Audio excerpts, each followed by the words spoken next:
Assalamualaikum warahmatullahi wabarakatuh. Perkenalkan, nama saya Farhan Febriansyah, kelas BAIE, NIM 230 101 1110 136. Di sini saya akan menjelaskan tentang materi dari kelompok 4, yaitu perkembangan Islam masa Khulafaur Rasyidin, Selayang Pandang, proses pengangkatan, ekspansi wilayah, model pemerintahan, serta catatan kepemimpinan.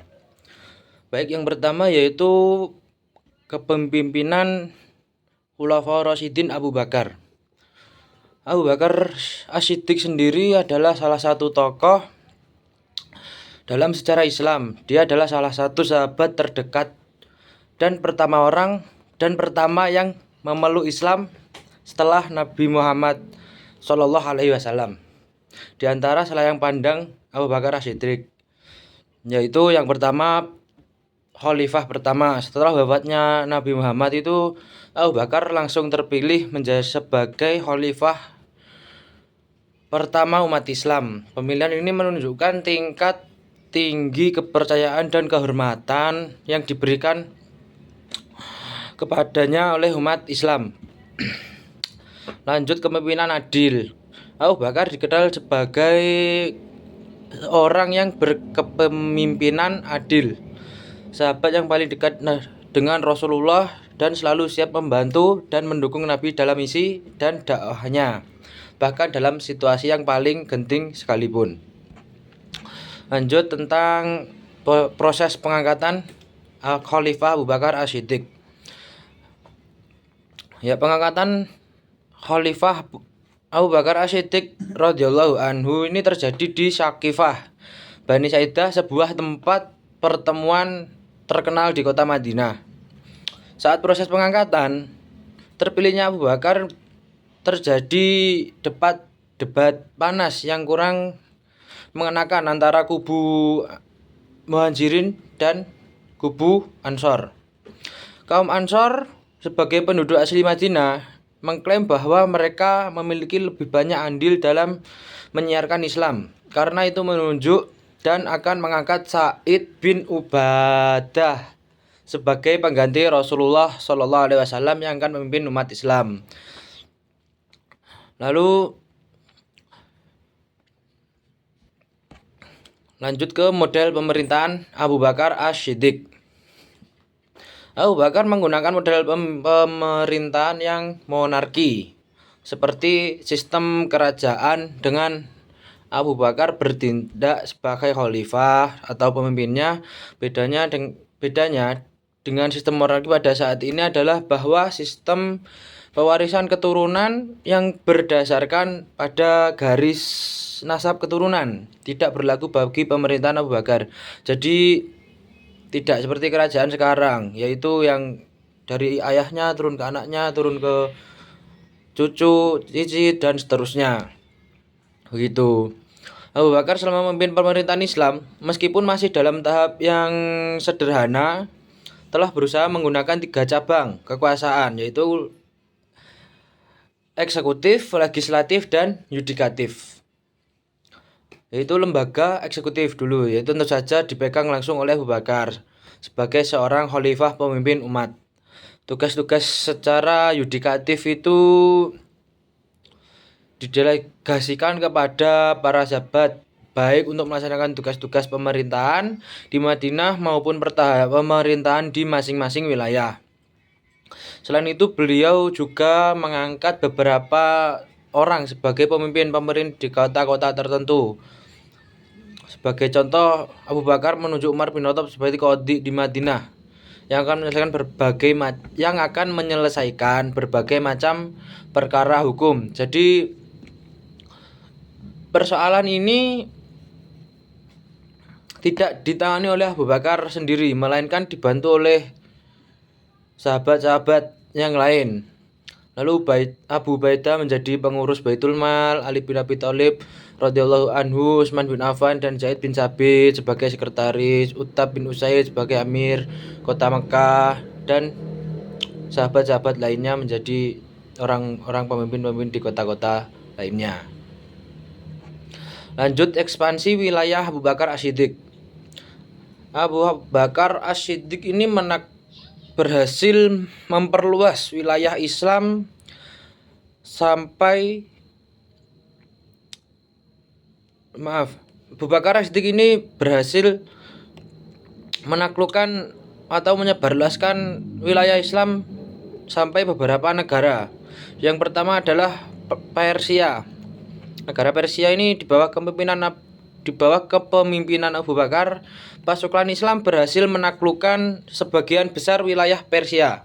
Pasukan Islam mengalahkan pasukan Sasaniyah. Dalam Sasaniyah itu pasukan negara Persia ini. Dalam pertempuran Al-Qadisiyah yang berlangsung pada tahun 363 Masehi. Lanjut yang kedua adalah penaklukan Levan. Abu Bakar juga mengirim pasukan untuk menaklukkan Levan, Syria atau biasa dikenal dengan kalau sekarang itu Syria dan Palestina.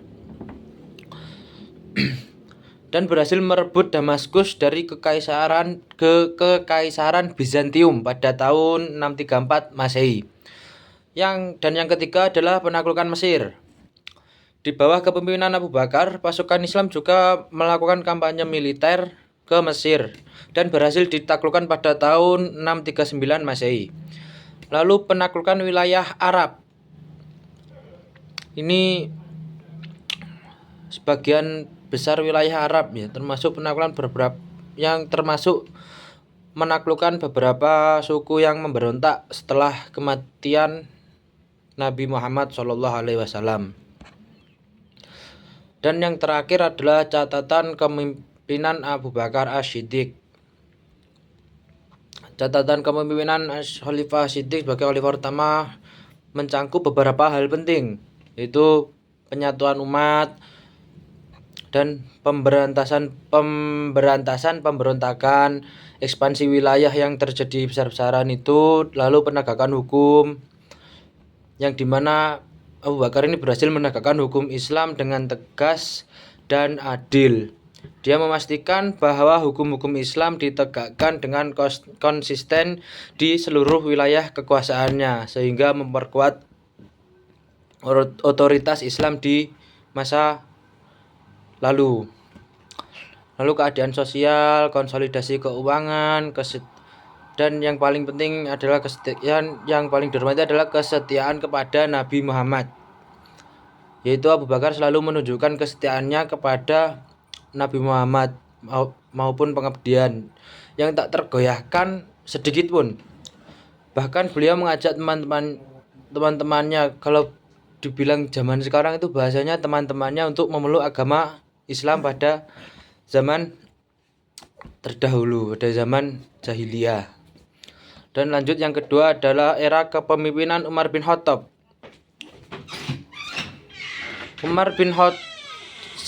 Keterangan singkat mengenai Umar bin Khattab, yaitu Umar bin Khattab lahir pada sekitar 586 Masehi. Nama lengkap Umar adalah Umar bin Khattab ibnu Nufail ibnu Ad al-Uzza ibnu Riyad ibnu Khurd ibnu Razah ibnu Adi ibnu Ka'ab ibnu Lu'ay al-Quraisy al-Adawi. Sedangkan ibunya bernama Hantamah binti Hashim bin Mughirah bin Abdullah bin Umar bin Makhzum. Lanjut ke pengangkatan Umar ya. Proses pengangkatan Umar sendiri ini yaitu dengan cara ditunjuk langsung oleh Abu Bakar, bukan dengan terpilihnya oleh masyarakat, bukan voting. Kalau sekarang bahasanya voting, memilih gitu. Jadi langsung ditunjuk oleh Abu Bakar As-Siddiq itu sendiri. Dan Abu Bakar memberikan pesan terakhirnya pada Umar, yaitu bagaimana, wahai Umar, aku akan menunjuk engkau sebagai khalifah sesudahku. Aku berpesan kepadamu agar engkau selalu bertakwa kepada Allah. Bekerjalah seolah-olah engkau akan hidup untuk selamanya, beribadahlah seolah-olah engkau akan mati besok. Allah tidak akan menerima amalan tambahan sehingga dikerjakan yang wajib, begitu. Lalu model kepemimpinan Umar. Umar ini dikenal sebagai orang yang sangat tegas, yaitu kepemimpinan yang dijalankan Khalifah Umar bin Khattab didasarkan pada prinsip syura atau musyawarah sebagaimana yang telah diajarkan oleh Rasulullah SAW itu sendiri.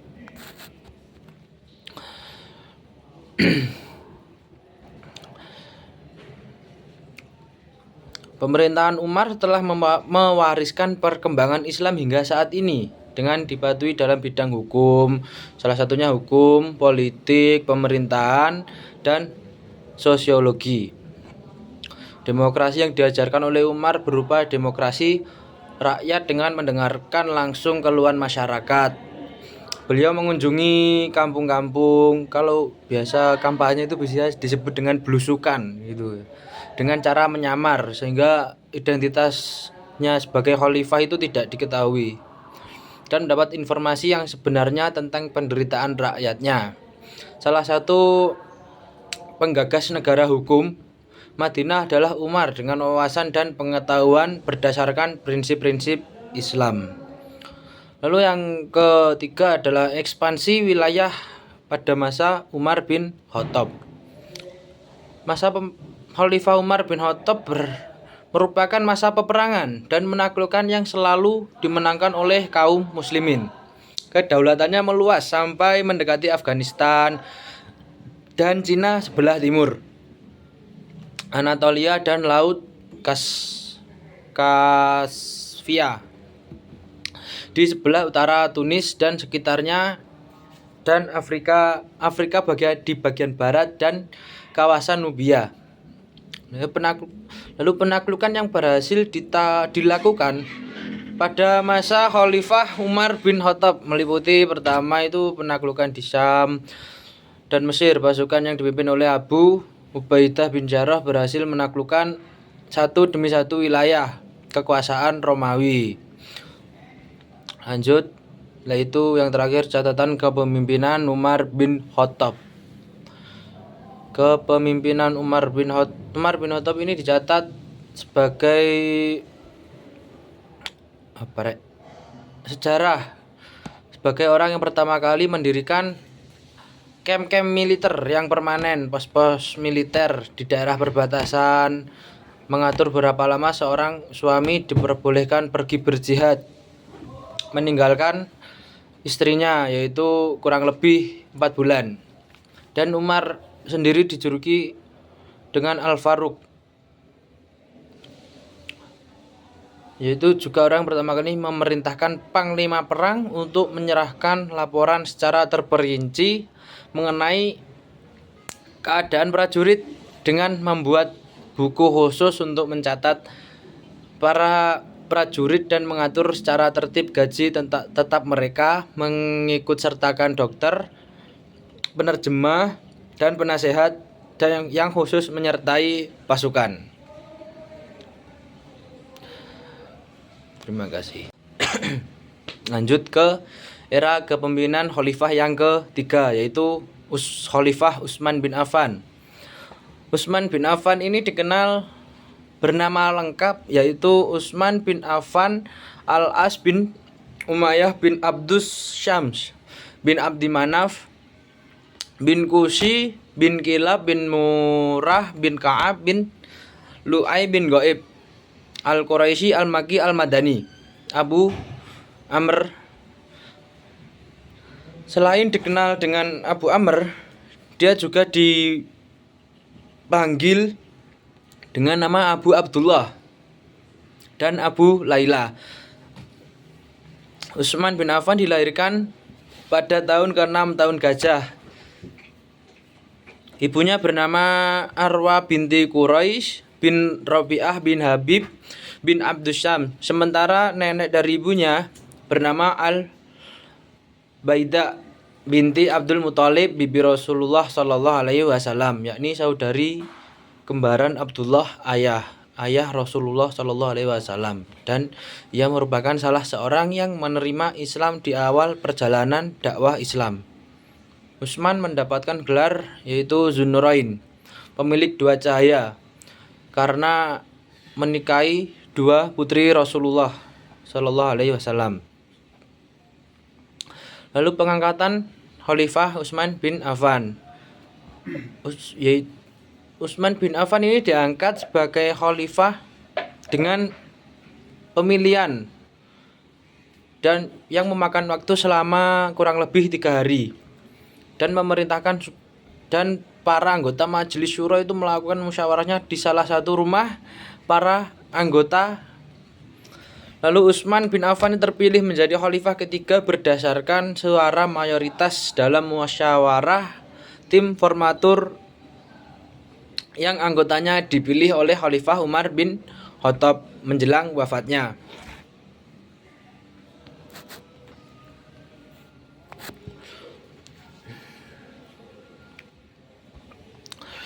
Lalu model kepemimpinan Khalifah Utsman bin Affan.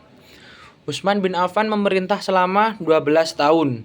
Dalam masa pemerintahannya, kebijakan yang paling populer yaitu mengkodifikasi Al-Quran. Pada masa Khalifah Utsman, Al-Quran itu dibukukan dan disebut Mushaf pada saat ini sekarang disebut sebagai Mushaf Utsmani.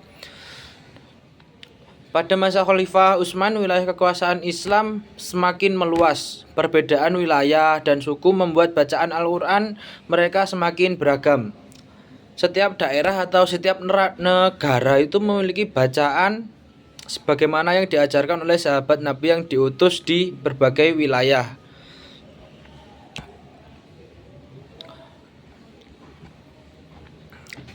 Lanjut tentang ekspansi wilayah pada masa Khalifah Utsman bin Affan.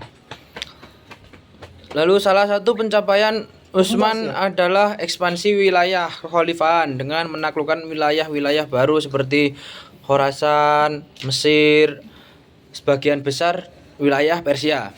Kekhalifahan Islam menerima aliran pendapatan tambahan dari hasil pajak dan ghanimah. Ghanimah itu harta rampasan perang. Lalu salah satu pencapaian utama Khalifah Utsman bin Affan adalah ekspansi wilayah kekhalifahan Islam dalam menaklukkan wilayah-wilayah baru seperti Khorasan, Mesir, dan sebagian besar wilayah Persia. Kekhalifahan Islam mengalami pertumbuhan wilayah yang signifikan selama kurang lebih 1 tahun di awal pemerintahan. Lalu Khalifah Utsman menumpas berbagai pemberontak di sejumlah daerah.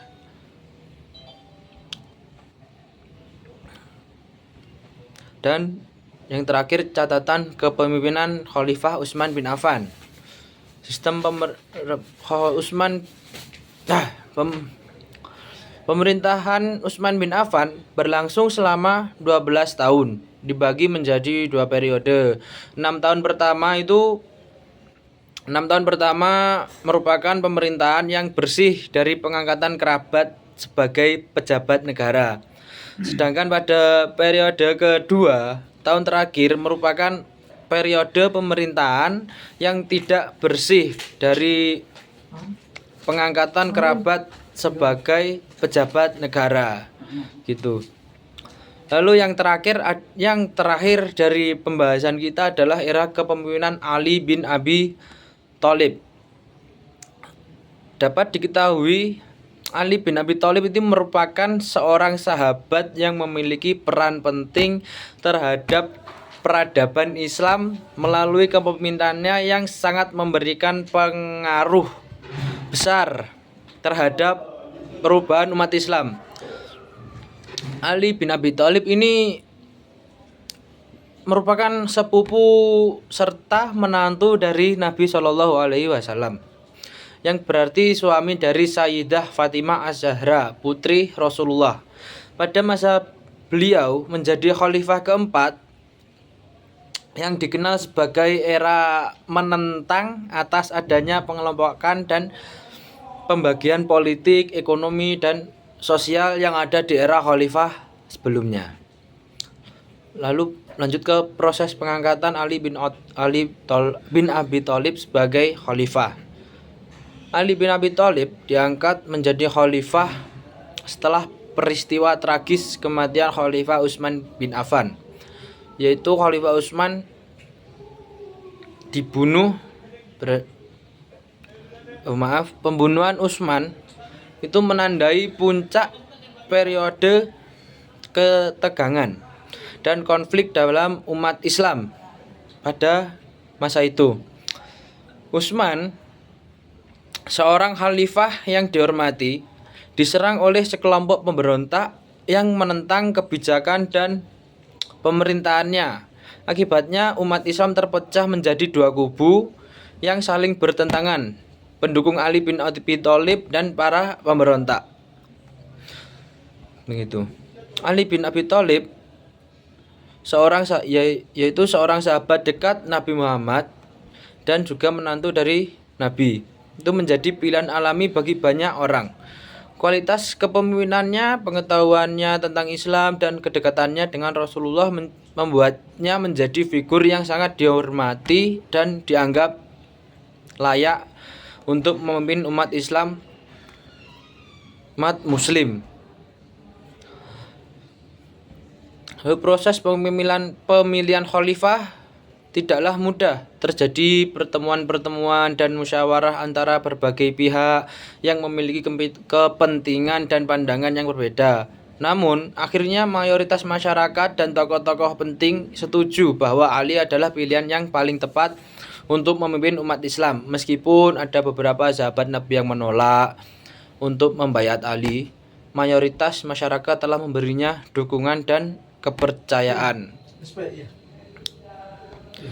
Lalu model pemerintahan Khalifah Ali bin Abi Thalib.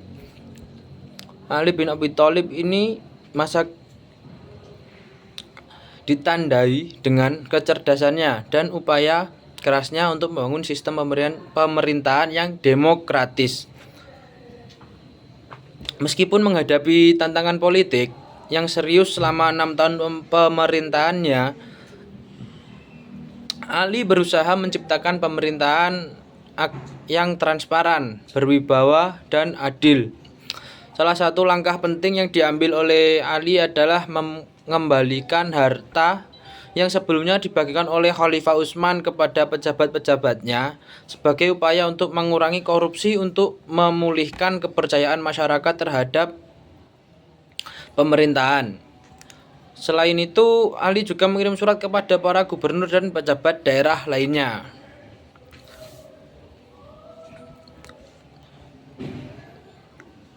Lanjut ke sistem pemerintahan pada era Khalifah Ali bin dan ada sistem pemerintahan pada era Khalifah Ali bin Abi Thalib dibagi menjadi 7. Ada 7, bukan dibagi. Yang pertama adalah kecerdasan dan kepemimpinan Ali. Yang kedua, transparansi dan anti korupsi. Yang ketiga, perhatian pada rakyat. Yang keempat, keamanan dan intelijen yang sangat ketat. Dan yang kelima, egalitarianisme. Yang keenam, tantangan dan perlawanan. Dan yang terakhir adalah komitmen pada keadilan sosial dan kerakyatan. Lalu ekspansi wilayah pada masa wilayah Ali.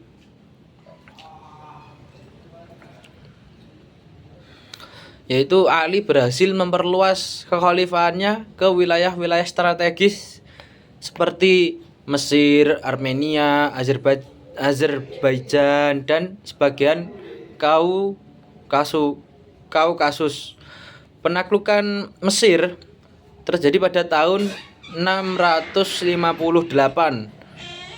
Masehi oleh pasukan Islam di bawah pimpinan Amr bin al-As menjadi salah satu pencapaian utama dalam ekspansi wilayah tersebut.